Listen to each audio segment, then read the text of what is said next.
Hello, guys. I brought my book. I was really disappointed in myself on Friday. Sorry. We read a little bit, but I'm reading more to you today. All right, so we did a picture and a chapter on Friday. If you joined us in Zoom, and a couple interesting things that we hear is in the picture. Hollis tells us about how she was 1 hour old as a baby when her birth mother left her, and that there was just a scrap of paper. Call her Hollis Woods, but Hollis said that it was from the area where she was left, but one word, not two words, and it was on a corner and no baby blanket. And so um, Hollis has, you can tell, being an orphan, she has a lot of hurt that she carries with her. Another interesting thing that we have is we know that Josie is a retired art teacher. We know that she, signed up to be a foster home in the system where they live in New Jersey. And we have here Josie, the mustard woman who's from the foster agency or the child protection agency. She catches Josie not being in school, and they ditched Josie's house. They went out the back door and they grabbed stuff and they went to the ocean, and they ditched the mustard woman, but she found them, and Josie realized that wrong lady. I keep doing that. Hollis says that she likes Josie's place, and if she wants to stay, she's going to have to go to school. So that's where we pick up with chapter 6, and that's what she says. Here we go. My head was a round burl of wood, the seagrass dried now, a swirl on top. Josie spent hours over it at the kitchen table, humming to herself, a tray of tiny knives spread out in front of her. It was Monday, early in December, almost dark in the late afternoon. No Chinese dinner tonight. I was making a dish Izzy had taught me. Special deluxe, she had said, and smiled at me. Chopped meat, ketchup, Worcestershire sauce, and cheese, spooned over hot rolls. Salad, pound cake with confectioner's sugar sifted over the top.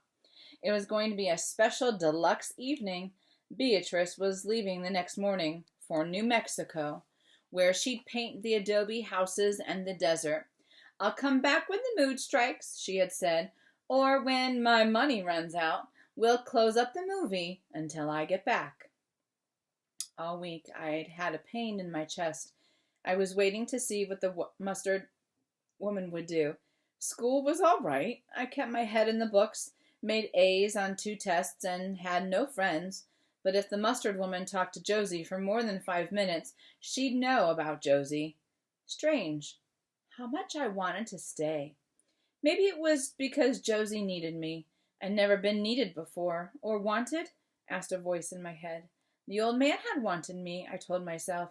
So had Izzy, and so had Stephen. Then why? Well, don't think about that. Think about Josie. A little forgetful, Beatrice had said. Maybe old age, but not always forgetful. There was the afternoon Josie had watched me sketch small pictures on my pad. I remember something. She tapped one red fingernail on her lower lip. There's paper in the attic. I haven't seen it for years. I think it belonged to my father. I climbed the stairs, then bent like a pretzel. I scurried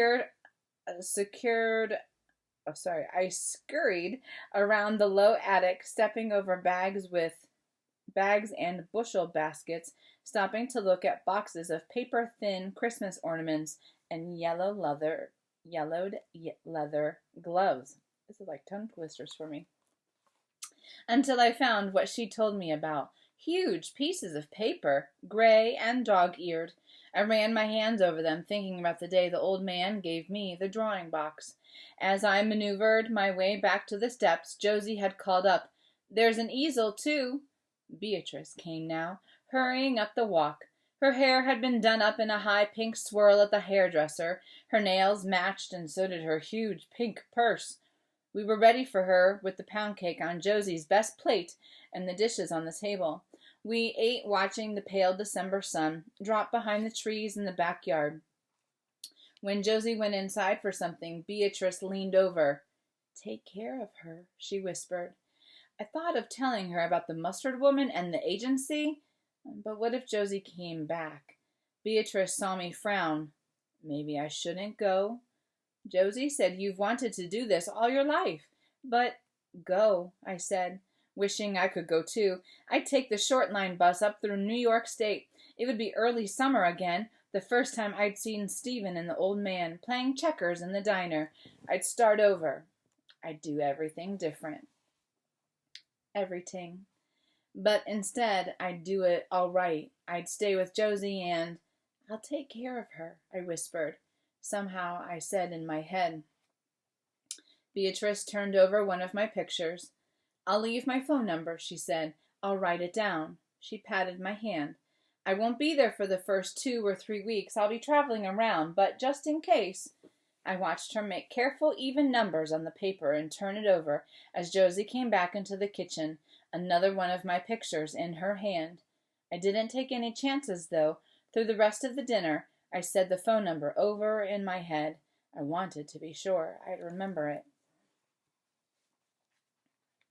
So we have Beatrice off on her little journey. And here comes the 6th picture. This picture is called Driving the Truck. I never showed this picture to anyone. The golden field, me with my head back laughing, my hands at the wheel of the truck. It took 4 or 5 pencils to do this. I started with summer green, iron gray, and beach sand. That was something. That Saturday night, Izzy and the old man were going to the movie in town. It's a romance, the old man said, waggling his eyebrows at me. A waste of a good evening. You'll love it, John, Izzy said. There are snacks in the refrigerator and in the cabinet. Snacks all over the place. You won't starve. She leaned out the door. And there's a tin of that hard candy on my dresser. Stephen crossed his eyes. Oh, they're so sour they curl your tongue. Not mine. I had been eating them all summer. I couldn't get enough of them.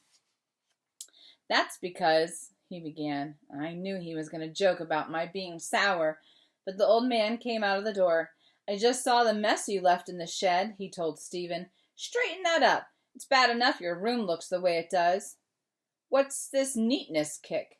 Did you notice how neat Holly's things are? Without thinking, I put my hand up. Don't, I began, but it came out almost as a breath. Neither one of them heard, or maybe they just weren't paying attention. Stephen unfolded himself from his chair so slowly it seemed as if he weren't moving. Hang in there, Hollis Woods, Stephen said as the old man stamped around the side of the house and started the car. We're going to be out of here in 5 minutes. Where? Already he was running around the side of the house to the shed. I sat there listening as he threw things around for a few minutes, and then he was back. I'm going to teach you to drive. Good thing they took the car instead of the truck. He dangled the keys in front of my nose. Anyone who can keep her things disinfected can drive a truck. I don't think, I began. Scared? Never. All right, well, don't waste my valuable time arguing. In the back of the evergreens, in the row of holly bushes, was a flat field. The old man kept it mowed against snakes, rattlers that struck blind this summer. Don't worry, Stephen said, sliding into the truck. No one's been bitten for about 100 years. Pop worries about everything. Stephen drove as if he'd been doing it all his life. He grinned across at me in the suicide seat. Since I was about 8, he said, knowing what I was thinking, I'm going to take the truck up the mountain one day. He showed me the gears and the pedals, and then we switched seats. And I drove in that field in the summer evening light, Stephen shouting directions as I lurched through the ruts, bucking, stalling, starting up again with the gear-grinding noises. Aha, Hollis Woods, he yelled. There's hope for you. I knew it. I pressed my foot down on the gas pedal a little harder. Yahoo! I yelled. It's me, driving a pickup truck. Wow, at 12. Can you imagine yourself driving a pickup truck right now? Chapter 7, Back with Josie. One raw Tuesday morning, I awoke and pulled the shade aside. The trees were charcoal smudges against an iron-gray sky. Josie wouldn't be up for another hour or two. I hadn't done my homework the night before. Hadn't even thought of it. I'd fallen asleep watching television with Henry next to me on the couch and Josie working at the kitchen table. I still faced rows of math problems. 3 pages, maybe 4. And there was a social studies composition on Henry Hudson. I tried to decide whether I could work on it now. It was early. I popped bread into the toaster and opened a can of salmon delight for Henry, who sniffed at it and walked away. I can never figure you out, I said, and buttered a square of toast for him instead.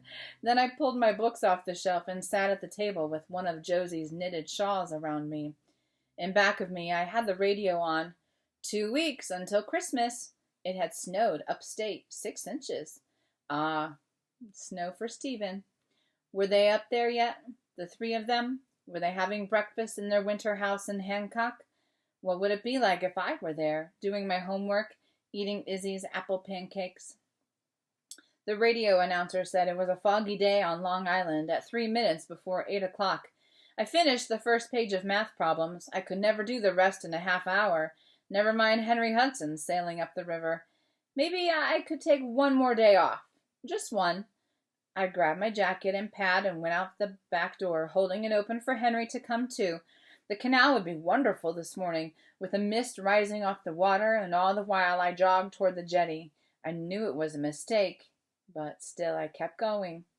When I got to the pier, I sat, hands clenched in my pocket against the cold, my legs dangling, watching the fishermen on the Danbar J gear up to go out for blues. He knew me now and waved. Last week he'd even dropped a flounder on the bench for me. I had pan-fried it with a little butter, and Josie had put 2 dusty pink candles on the table, almost like a party. Henry had loved his share. He hadn't scratched at me once when I put his plate down in front of him on the radio. Ah, I had said, pleased with him, you'd do anything for a handout. Now I watched the fingers of fog drift over the water while Henry sat nearby, washing one mangy leg. It was the kind of day I loved. I couldn't see the end of the pier. No one could see me from there. I could hear the fisherman from the Danbar J, though. Want a job? He called. He wasn't thinking about school either. A job? Why not? There'd be money for cat food, a couple of cans of ravioli. I hadn't had ravioli since the stucco house. I nodded and found myself hosing down the deck of the Danbar J. As I scrubbed at the dried-on pieces of fish with a wire brush, I spent the money, in my mind. He handed me 3 crumpled-up bills. I smoothed them out, and then as I gave him a half wave, he reached into his pocket and gave me another $1.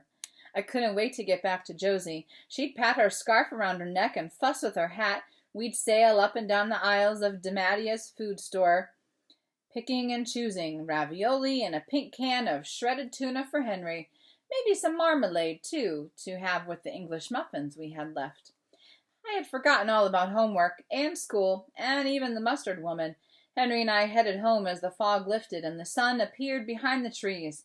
It was going to be a beautiful day, a day for a picnic on the rock jetty. I pulled open the back door and stopped. Above the newscaster's voice on the radio, 9:30 and still snowing in upstate New York, was the sound of voices in the living room. Henry heard them too. He scampered back outside to sit on the bench, an irritable look on his skinny face. I thought about scampering with him. I knew who it must be. But how could I leave Josie alone with her? Instead, I shrugged out of my jacket, put my pad on the table, and lifted my chin as I went toward the front of the house. The mustard woman sat on the lilac couch, and Josie sat in the chair opposite. They both had cups of coffee in their hands. Good move, Josie, I thought. Her coffee was great, dark and rich, as the advertisements went. I nodded at the mustard woman and sat down in the 3rd chair, facing the window, looking out as if something wonderful were going on right there in the front yard. They talked about old movies and the wonderful colors in the living room. They talked about coffee waking them up, and all the time my heart was pounding. Without looking at the mustard woman's face, I knew she was straining at the conversation, that this wasn't what she wanted to say. She was wearing sweats. Did she ever wear anything else? I could see a round creamy spot on her chest. She'd spilled her coffee. What was the matter with that woman anyway? But Josie looked fine. Josie looked wonderful, with a slash of red across her mouth, a silky green dress that looked like the sea. I knew she was groping, though. She had no idea who the woman sitting across from her was. At last the mustard woman put down her cup. "Hollis," she said, "I know I'm keeping you from school." I waved my hand. "No problem, lady." She looked at Josie then. "I think, Mrs. Cahill, that we need to talk about another place for Hollis." Josie sat up straight. I could see her thin hands on the coffee cup trembling a little, her mouth too. "Hollis is leaving?" They both looked at me. "I've found a family for her," the mustard woman said. "A mother and father with a 3-year-old boy and a dog."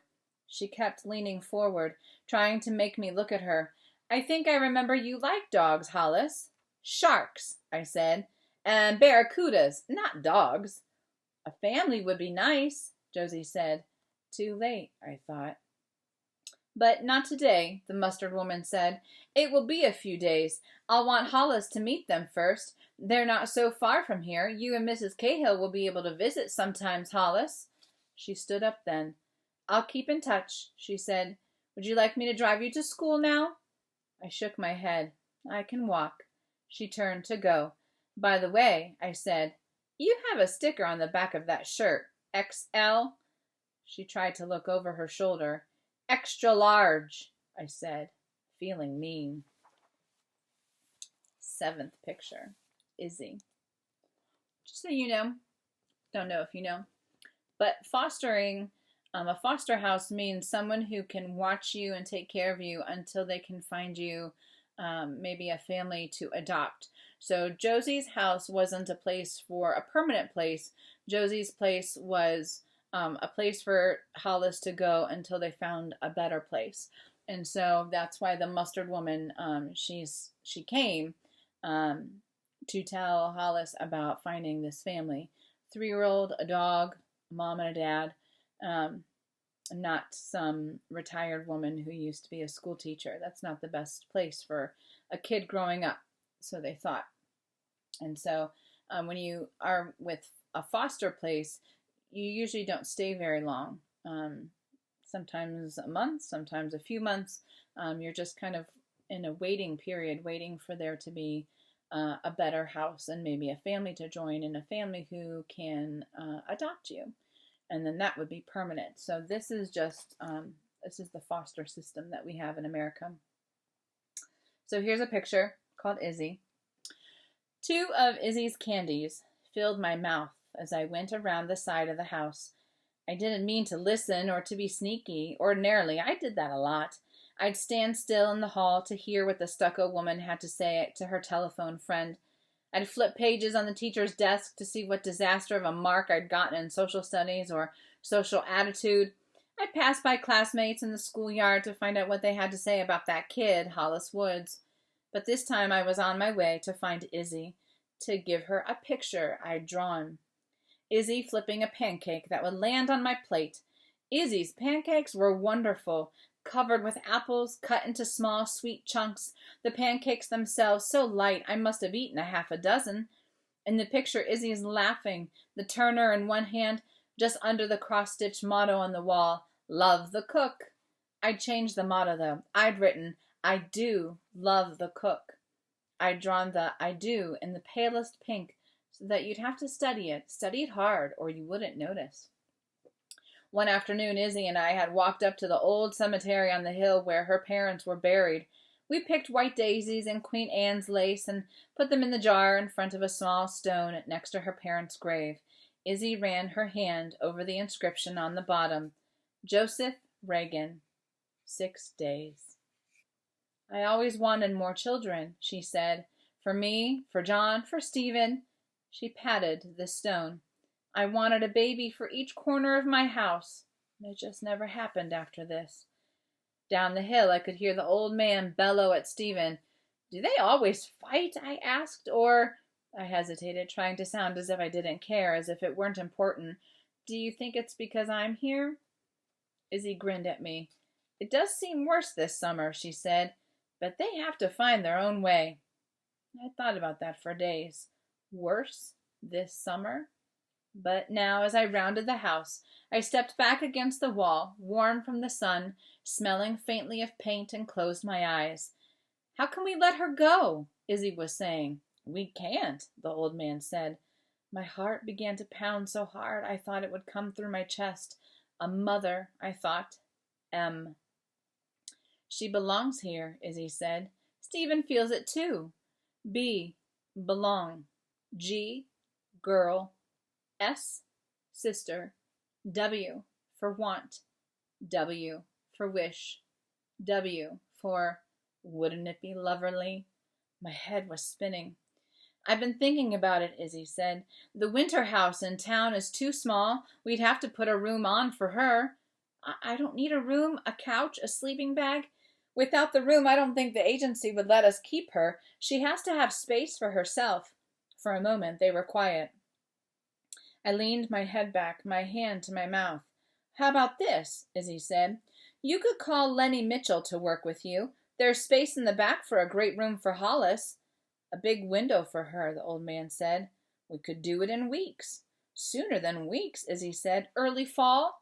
Yes, and Stephen would help. You'll call the agency. How long will it take them? She'll have to go back first, Izzy said, the words tumbling over each other, but just for a short time.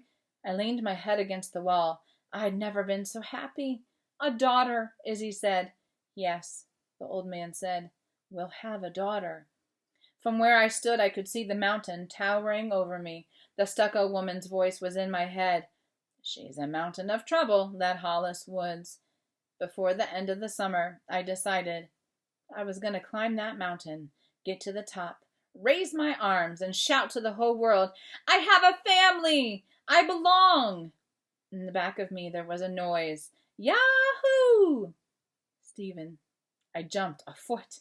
The voices stopped, but no one knew I had heard. Early fall, and I'd be a daughter.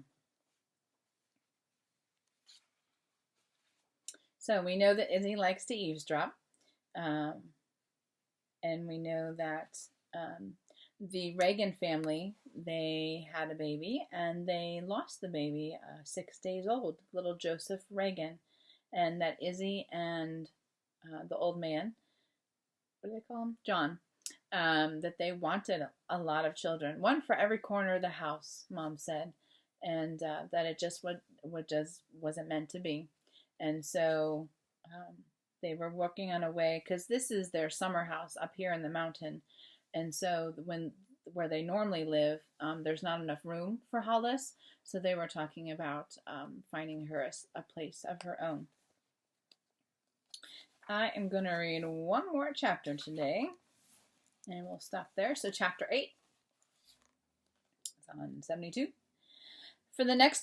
Back to Josie. For the next few afternoons, around 5, the mustard woman called to chit-chat. That's what she called it. She was doing all the chatting. How was school? Burned down. What did you have for lunch? Horse meat. How's Mrs. Cahill? Who? What are you drawing? Nudies. Hollis, she said slowly one night, Mrs. Cahill is old, and she has a tendency to forget. Josie, dancing in the street, giving me the hat with the veil, making popcorn at the movie. I said more than I wanted to. She doesn't forget everything, just some things. I stopped. The mustard woman would never change her mind. I raised my hand to the window. Drops of melting sleet were running down the glass. Under the kitchen table, Henry was an orange ball with only his pointy little chin turned up. Henry hated sleet. Tomorrow is Saturday, the mustard woman began. I'll pick you up and take you to meet Eleanor. She paused. I didn't answer. That's her name, Eleanor. She's going to have lunch for us. I pulled the telephone cord as far as it would go. Then Sunday, if all goes well, she broke off. You'd be in the same school, and you could visit Mrs. Cahill often. I took the phone away from my ear and put it on the counter. I did it gently, so there was no noise. I wonder how long she'd keep talking before she figured out I wasn't listening. It was gray outside. Josie's wooden figures were blurred and bent in the wind that had just come up. Josie couldn't stay alone. She might not remember when it was supper. She'd sit up all night watching movies. Beatrice. I picked up the phone and pressed the numbers. It rang about 20 times. Answer, Beatrice. But then I remembered. For the first weeks she'd be traveling around, she had said. I pictured her in the desert, dry sun beating down, her sketchbook in her hand. I couldn't leave Josie. I couldn't stay. It was a puzzle. Something from years ago popped into my head. It wasn't winter, it was summer, and so humid everything I touched was sticky. All afternoon I'd thought about the pillow on the bed and how cool it would be against my head. I was surprised when it was as hot as the rest of the room. I reached under the pillow to find something I had hidden there. A doll, with pale painted eyes.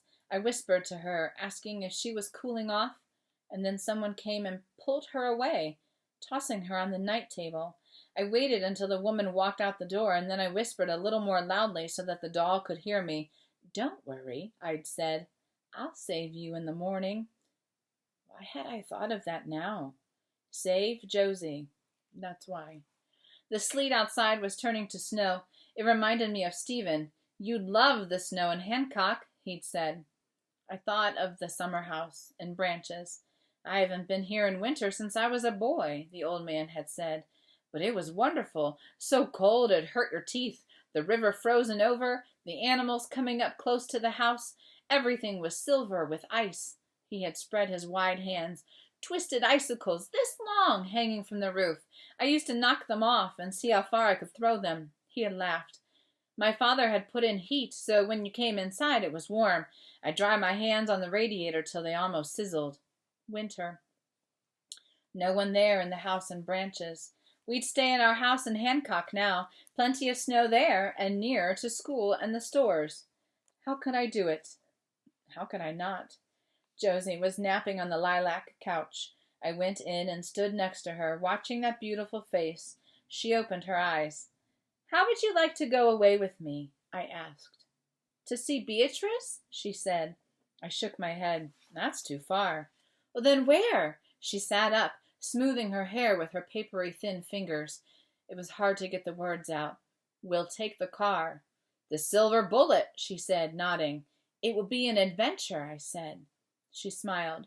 Henry, you and I and the Silver Bullet will fly to the ends of the earth. And I smiled back, trying to think. Food, warm clothes, gas for the Silver Bullet. It was Friday night. The mustard woman would come for me at lunchtime tomorrow. By then, we had to be long gone. So,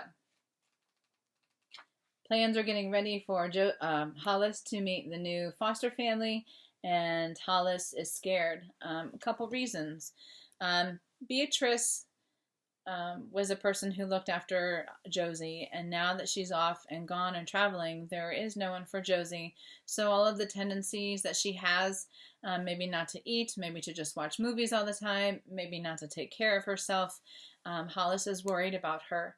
And so Hollis has to come up with a plan to run, because she doesn't want to go meet Eleanor, the new lady. So, interesting.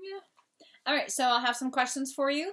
Make sure that you're looking for, they're going to be based on pages 46 through 76, because I didn't give you questions on Friday with our Zoom. So you had a day off answering questions. Now remember, there's no paper packet, so these are your packet questions. So make sure that when you submit them, you're giving details. Make sure that you're answering what the question is asking. If it asks you to describe or you ask how, make sure that your answer answers the question, okay? Because I don't want you to miss points off. So your questions will be from pages 47 through 76. Okay, the fifth picture to chapter 8. Okay, so look for those and answer them for tomorrow. Bye.